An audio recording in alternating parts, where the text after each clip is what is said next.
I thought today I would just cover a brief overview of a mix I did. I'm trying to keep these short for you guys because I know most people you just watch videos on the go anyway, so I'm trying to keep it short. So I've done it this way. I just wanted to show you one of the beats I made and some of the things I did on the mix that you might find useful for your own mixes.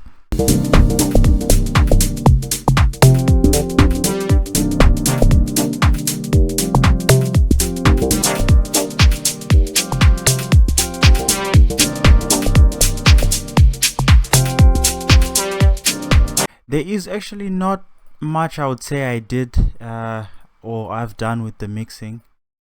I mean, obviously, let me close this for now, but the main work is normally leveling. So I just probably took the best part of a day leveling. When I say the best part of a day, I just mean like I level, then come back, then level, then come back, and before I put any effects. And so afterwards I do the arranging. But the good thing is, because in the first session I already linked everything into these nice bass tracks, I didn't really need to do it again. All I had to do is just work with these things. So I would have different sounds playing at the same time. So sometimes you can just use an EQ to make a big cut, but essentially what you might benefit from is just like having your sounds linked to each other. So I would have this two playing. So if I have this and I have that,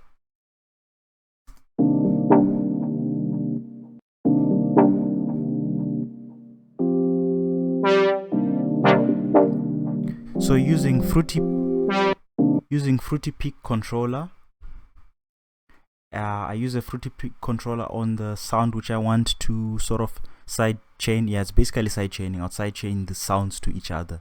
So this is just one example. So I side chain this sound to that pelt sound.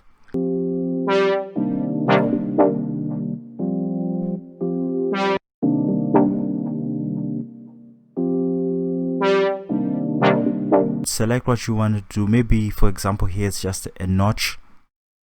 Let me just use this as an example. You link to controller and then select the peak of the peak controller on the right plugin or right channel. You select that, and then what you do then is now put it on inverted.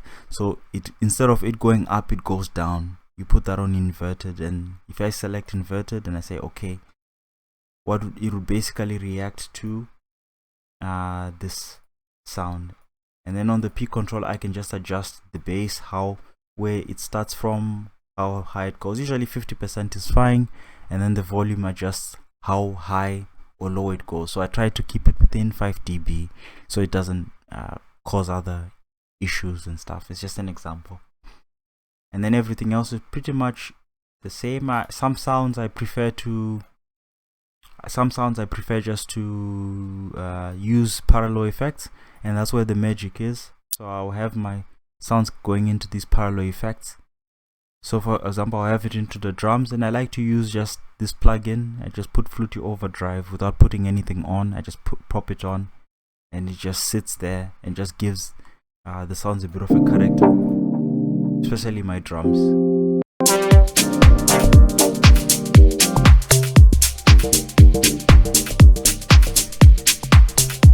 So I can have this playing.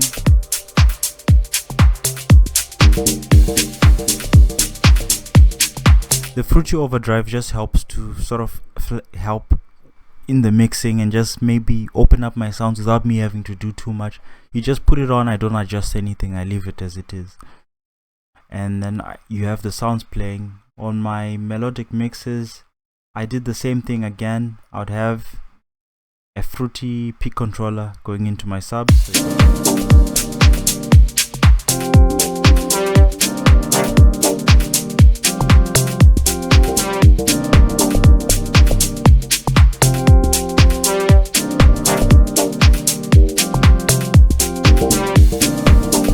Just to open up space, it's simple tweaks. And then, for example, I didn't use a sidechain or anything.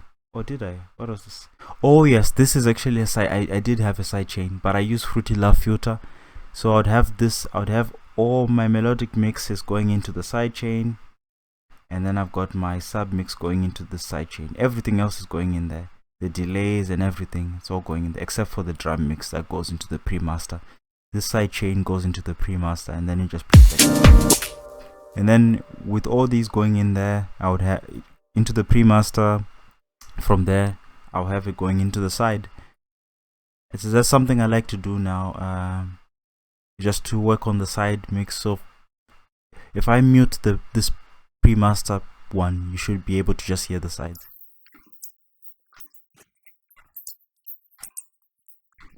And that's made possible by Stereo Shaper, and I use the preset mid aside splitter.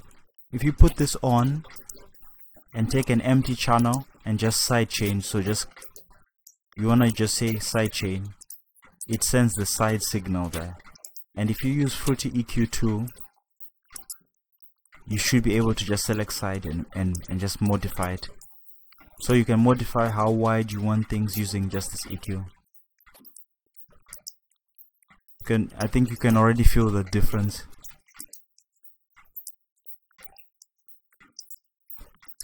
And the louder your band is how far, it's almost like how wide or how far you put it, if that makes sense.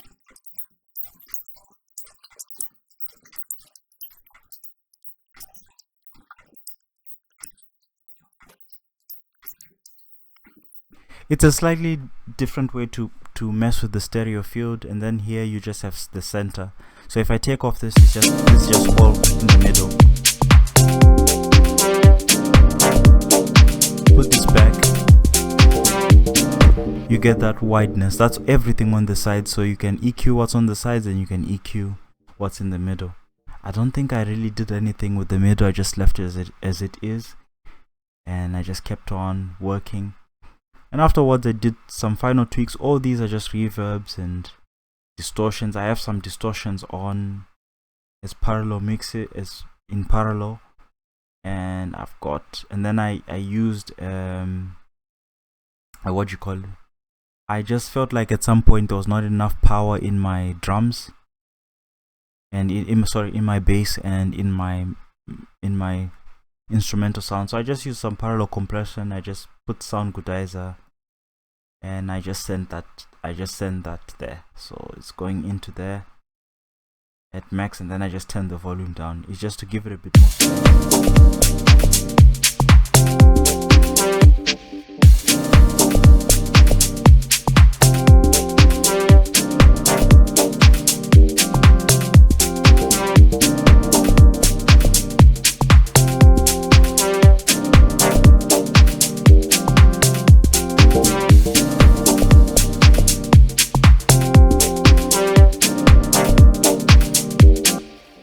So that just gives it a little bit more.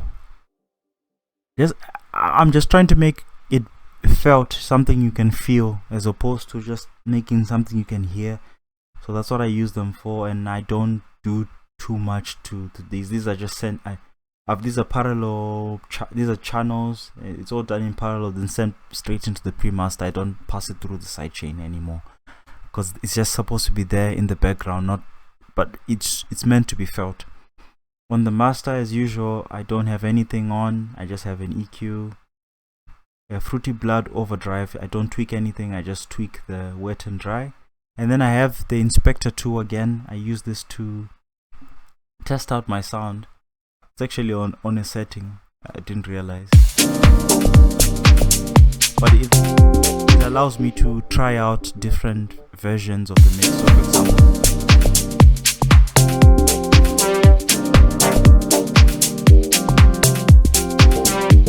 I just realized my plugins are off here, so I'll play it now.